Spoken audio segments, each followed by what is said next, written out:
Hi, I'm Randy Efron from Skylattice Property Capital and Real Estate Adventure Club. I'm a former CPA and I spent over a decade in New York City investing capital into real estate on behalf of the private equity and Wall Street lending firms that I worked for. Now, I leverage that experience and those relationships to help you raise capital for your real estate deals. Today's episode is part 3 of construction loans. First, I want to talk about recourse. What is recourse? If a loan is recourse, it means that the lender can come after the personal assets of the borrower if the borrower defaults on their loan.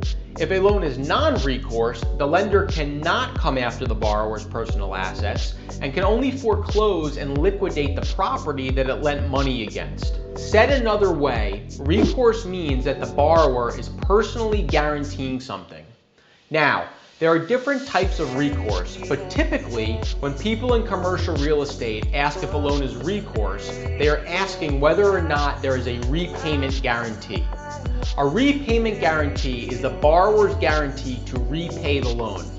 For example, if a lender forecloses on a property and the lender sells the property for $8 million, but the lender's loan is $10 million, the lender can come after the borrower's personal assets to collect the $2 million shortfall between the $10 million loan and the $8 million that they receive from selling the property.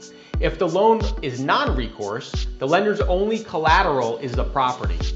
Under that scenario, the lender would incur a $2 million loss. Therefore, from a borrower's perspective, non-recourse loans are more favorable. Conversely, from a lender's perspective, recourse loans are more favorable because it gives the lender additional security for the loan in the event that the value of the property declines. For these reasons, recourse loans are usually less expensive for the borrower, while non-recourse loans are more expensive. Under a non-recourse scenario, the lender is taking more risk, so they need to be compensated for it. So how does this tie into construction loans?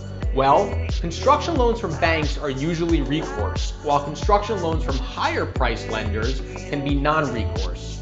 However, there is a caveat. Nearly all loans, whether recourse or not, contain completion guarantees, which is a form of recourse even for non-recourse loans. What is a completion guarantee?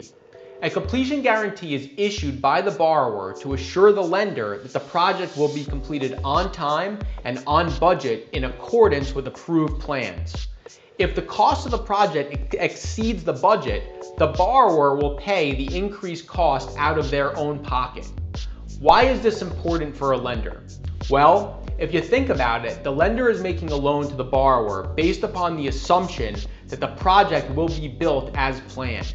If the project is not built as planned, the completed value that the lender relied upon to make the loan will no longer materialize. In that case, the lender is now incurring more risk on their loan because their loan to value ratio, which equals the loan amount divided by the project's value, is lower than what they anticipated. Completion guarantees usually expire around the time that a property receives its certificate of occupancy, but repayment guarantees do not.